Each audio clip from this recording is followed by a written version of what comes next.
तो वो थे कृष्ण कन्हैया जी, जिनके बारे में महाभारत में लिखा है 16,108। 16,000, एक दो नहीं, कितनी थी? 16,108। वो भी पत्नियां नहीं है, गोपियां लिखा हुआ है। चारों तरफ गोपियां, बीच में कन्हैया। बांसुरी बजाते थे, बांसुरी में इतनी सुरीली मीठापन था कि सब मर जाती थी। वो 16,108 जो बनी वो बांसुरी में ही मरी है। बांसुरी बजाते थे और सुरीली आवाज सुनकर उनके पास बैठ जाती थी, वो उनकी गोपियां थी। कितनी है? 16,108। लेकिन मसला न 16,000 का है, मसला न 2-3 का है, मसला न 99 का है, न 1000 का है। मसला यह है कि 12 बीवी वाला आखिरी नबी होगा, अंतिम ऋषि वो होगा जिसकी 12 बीवियां होंगी। तो 12 बीवी यानी 11 तो बीवियां और एक लौंडी, एक बांदी। मुकौकिस के बादशाह ने, मुल्क शाम के बादशाह ने जो 2 लड़कियां तोहफे में भेजी थी, अल्लाह के नबी सल्लल्लाहु अलैहि वसल्लम को गिफ्ट के तौर पर दी थी। एक का नाम था सीरीन और एक का नाम था मारिया। तो अल्लाह के रसूल ने एक को एक्सेप्ट कर लिया था, मारिया को, और सीरीन जो थी वो हजरत हसन इब्ने साबित को दे दिया, इनको आप रखो, और मारिया को आपने अपने पास रख लिया। मारिया से एक बच्चा भी पैदा हुआ अल्लाह के नबी का, जिसका नाम था इब्राहिम। एक बेटा भी पैदा हुआ। तो 11 बीवी, एक लौंडी, 12 पत्नियों वाला। चूंकि लौंडी से भी बीवी वाला काम लिया जा सकता है, इसलिए उनको भी हम बीवी में शामिल कर रहे हैं। तो 11 पत्नी, एक लौंडी, तो क्या हुआ? 12 बीवियों वाला अगर कोई मिलता है और कोई दिखाई देता है हिंदू धर्म की किताब के मुताबिक, तो वो सिर्फ एक ही है, और वो कौन है? मुहम्मदुर रसूलुल्लाह सल्लल्लाहु अलैहि वसल्लम। और आगे वाला मंत्र तो बिल्कुल क्लियर है। और देखिए, एशाए मामहे,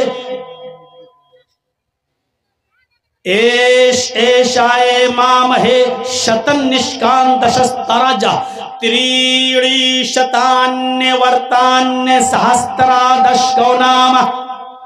अथर्ववेद कांड 20 सूक्त 127 का मंत्र नंबर 3। पहला मंत्र तो वो था, नराशंस नाम होगा, पूरे विश्व में सबसे ज्यादा तारीफ होगी, 60,090 दुश्मनों से बचाएंगे, ये पहला मंत्र हो गया। दूसरा मंत्र क्या था? उसकी प्यारी सवारी ऊंटनी होगी और उनकी 12 बीवी होंगी, ये दूसरा मंत्र हो गया। तीसरा मंत्र देखिए, एशाए मामहे। यहां पर भी, ए भैया बैठ जाओ, कहां जा रहे हो? शादी हो गई तुम्हारी? तब क्या कर रहे हो जाके? बीच से उठने मत दीजिए आप लोग यार, यहां से ना उठें, पीछे से उठ जाए कोई दिक्कत नहीं है, और जिसको उठना हो यहां से अभी चला जाओ। हमें बड़ा डिस्टर्ब होता है, मैं भूल जाता हूं कि क्या पढ़ रहा था। मैं समझता हूं कि टोकने के लिए उठ रहा, कहीं ऐसा ना हो कि माइक पकड़ के छीन। 1-2 बार ऐसा हो चुका है। उठा, हम समझे पेशाब करने जा रहा हूं, आया सीधा माइक, ये क्या बोल रहा है। कई जगह ऐसा हुआ, तो जो बीच से कोई उठता तो मैं डर जाता हूं कि माइक तो छीनने नहीं आ रहा है। अब क्या करूं, वही चीज बैठी हुई है दिमाग में। अब दिमाग में जल्दी कोई निकलता थोड़ी है। अब देखने रहे हो, वो एक कमीना जो है बदल गया, अब उसके दिमाग में वही भूसा घुसा हुआ था, हैं? बार बार वो, आज उसका बयान क्या है मालूम है? मुझे मुसलमानों ने इस्लाम से निकाल दिया है, मरने के बाद हमें 2 गज जमीन भी नहीं मिलेगी। जब हमारे ऊपर कुफ्र का फतवा लगा दिया तो हमने ये धर्म कबूल कर लिया। अब सवाल यह है कि इस्लाम पर तो तुमने बहुत सवाल उठाए, अब वसीम रिजवी मत कहिए, अब उसको कहिए जितेंद्र कुमार। क्या नाम उसका हो गया? जितेंद्र कुमार त्यागी। अब उससे पूछो कि अब हिंदू धर्म पर जरा उंगली उठाओ। 16,108 थी, जितेंद्र त्यागी जी क्या कहोगे? अब उठाओ। मोहम्मद साहब की 12 बीवी पर बड़ी उंगली उठाते थे, अब जो 16,108 रखा था उसके ऊपर उठाओ उंगली। रामचंद्र जी को भगवान का दर्जा दिया जाता है, फिर भी रावण उनकी पत्नी सीता को लेके भाग गया, भगवान अपनी पत्नी को नहीं बचा पाए, अब उठाओ उंगली। अब तो जर्जीस तुम्हारी रात की नींद हराम कर देगा। अब उठाओ, अब उठाओ। कोई बात नहीं, चेंज हो गए, यहाँ किसी को परवाह नहीं है। अच्छा हुआ मेरे हिसाब से, बहुत अच्छा हुआ कि तुम बदल गए, उधर चले गए, क्योंकि अभी तक मुझे इस्लाम का भी दिफा करना पड़ता था और ये कहना पड़ता था कि वो रास्ते से भटक गया है। लेकिन अब गैर मुस्लिम होकर एक हिंदू धर्म में आकर तुम इस्लाम पर कीचड़ उछालोगे तो कोई फर्क नहीं पड़ता। इसलिए कि आरएसएस, बजरंग दल पहले ही से उछालते हैं, तुम भी तो उन्हीं के पालतू कुत्ते हो, तुम तो अपने आप उछालोगे, कोई फर्क नहीं पड़ता हमारे ऊपर, इस्लाम के ऊपर भी कोई फर्क नहीं पड़ता। बड़ी टिप्पणियां हो रही हैं, मैंने भी एक कमेंट किया था, सब कुछ बदल गया, अपनी मशीन कैसे बदलोगे?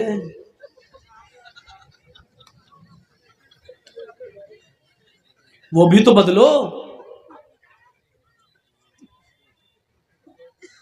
मोदी जी उसको चाहिए कि अमेरिका भेजकर उसका खतना खत्म करवाएं, क्योंकि इंडिया में तो कोई ऐसी सर्जरी है नहीं कि जिससे खतना खत्म हो जाए।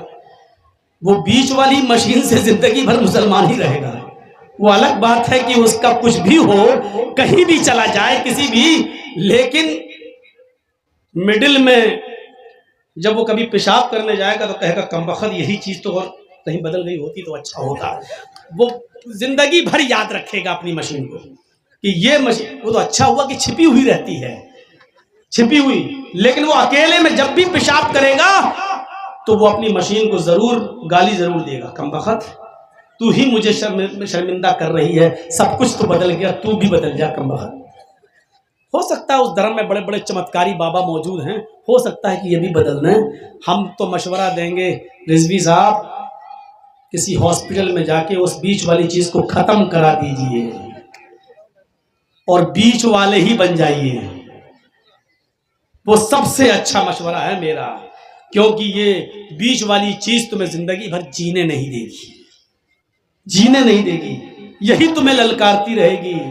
जब पेशाब करेगा, पूजा करेगा, हवन करेगा, होम भूर्भुवः स्वः सब कुछ करेगा, लेकिन जब पेशाब करने जाएगा कहेगा कमबख्त तू ही मुझे शर्मिंदा कर रही है, यहीं से मैं मुसलमान नहीं, यहीं से मैं हिंदू नहीं हूँ, यहीं से मैं त्यागी नहीं हूँ, यहीं से मैं ये नहीं हूँ। ये चीज उसको जिंदगी भर लानत भेजती रहेगी, कहीं ना कहीं तो छाप अभी बाकी है। तो अब जिंदगी में जिसके दिमाग में जो घुसा होता है वही, तो यहाँ से बीच से मत उठिए। मेरे भी दिमाग में वही घुसा हुआ, हैदराबाद वगैरह में एक दो बार ऐसा हुआ, बीच में एक आदमी आया, मैं समझा कहीं जा, उठाया, बंद कर अपना, आपने है उठाया, चली कुर्सियां, माइक फेंके गए, ये हुआ, अंडे चले, टमाटर फेंके गए, बहुत कुछ हुआ हमारे साथ हमारी जिंदगी में। खैर अब तो अल्लाह का रहमो करम है। तो मेरे भाइयों, तीसरे इस मंत्र पे गौर कीजिए, एशाए, एश लोगो, इसका तर्जमा भी वही हुआ, आए लोगो, एशाए ईश्वर देगा, एश हाय लोगो, एशाए ईश्वर देगा, मामहे मामह को, मामह, मामह का माना भी होता है जिसकी बहुत तारीफ की गई हो, मामह।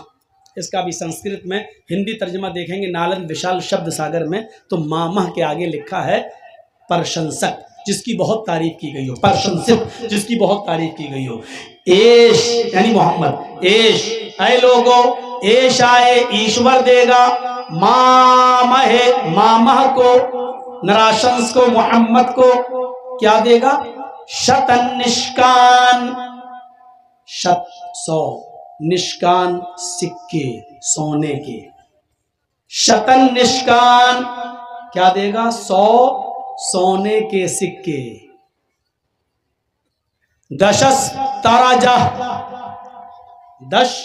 10 इस तरजा हार, 100 सोने के सिक्के, दशस तरजा 10 हार, त्रीणी शतान्य वर्तान, त्रीणी 3 शत 100, शत 100, त्रीणी 3 शत 100, त्रीणी शत 300 वर्तान, अरबी घोड़े। एक चीज का तर्जमा देखिए, कोई पंडित भी नहीं बताएगा, अल्लाह की कसम पोल खुल जाएगी उसकी। त्रीणी 3 शत 100, 300 वर्तान घोड़े, त्रीणि शतान्य वर्तान, 300 अरबी घोड़े देगा। सहस्त्रा 10 गौनामा, सहस्त्रा भी बताया था 1000, सहस्त्र 1000 10 10 10,000, सहस्त्र 1000 10 10 10,000 गौ गाय। अब पूरे मंत्र का तर्जमा देखिए। ईश्वर मां महर्षि को मोहम्मद को देगा 100 सोने के सिक्के, 10 हार, 300 अरबी घोड़े और 10,000 गायें। ये मंत्र किसी पर पूरा नहीं उतरता सिवाय मोहम्मद रसूलुल्लाह के। सबसे पहले क्या है? 100 सोने के सिक्के। सोना बड़ा कीमती होता है। जब आपका बच्चा MBBS में एडमिशन लेना चाहे और थोड़े से अंक से फेल हो जाए और 50 लाख रुपया मांगा जा रहा हो कि दे दीजिए आपके बच्चे को MBBS में एडमिशन हो जाएगा, तो आप ऐसे मौके पर अपना सोना तक बेच देते हैं अपने बच्चे के पढ़ाने के लिए। 100 सोने के सिक्के का मतलब 100 कीमती लोग। और इल्म एक ऐसी दौलत है जो सोने से भी ज्यादा कीमती। इल्म के हुसूल के लिए मां अपने बच्चों का सोना तक, अपने जेवर तक बेच देती है अपने बच्चों को पढ़ाने के लिए। तो मतलब क्या है? अल्लाह मोहम्मद को ऐसे 100 आदमी देगा जो सोने के सिक्कों की तरह कीमती होंगे, यानी इल्म हासिल करने वाले होंगे। मोहम्मद रसूलुल्लाह के उन 100 सहाबा की तरफ इशारा है जो मदीने के मस्जिद नबवी के बाहर एक चबूतरा बनाता और उस चबूतरे पर बैठकर वो इल्म हासिल किया करते थे। मेरे भाइयों, जिनको असहाबे सुफ़्फ़ा के नाम से याद किया जाता है, जो इल्म दीन हासिल किया करते थे, जो पढ़ा करते थे, उनकी तादाद 110, 11, 12, 116 के इर्द गिर्द थी। इसलिए अथर्ववेद के अंदर लगभग आया है कि ईश्वर मामा ऋषि को देगा लगभग 100 सोने के सिक्के। लगभग का मतलब ये होता है कि कुछ ज्यादा या कुछ कम।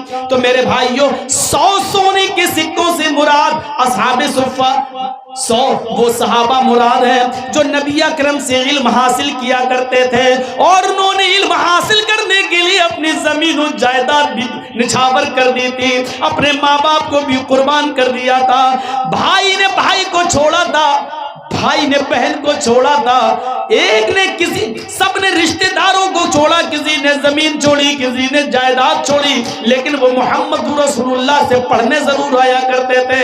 ये तादाद उनकी इसी 100 के इर्द गिर्द घूमती है। शतन निष्कान अल्लाह मामा को देगा 100 सोने के सिक्के, 10 हार औरतें गले में पहनती हैं। और आपने देखा होगा कि लॉकेट पर, हार पे जो इतना सा लॉकेट होता है नीचे, जो उस पर औरतें प्यार में नाम लिख लेती हैं और अपने पति के नाम का पहला अक्षर, जैसे किसी का नाम जमील है तो जे बना लिया, किसी का नाम करीम है तो के बना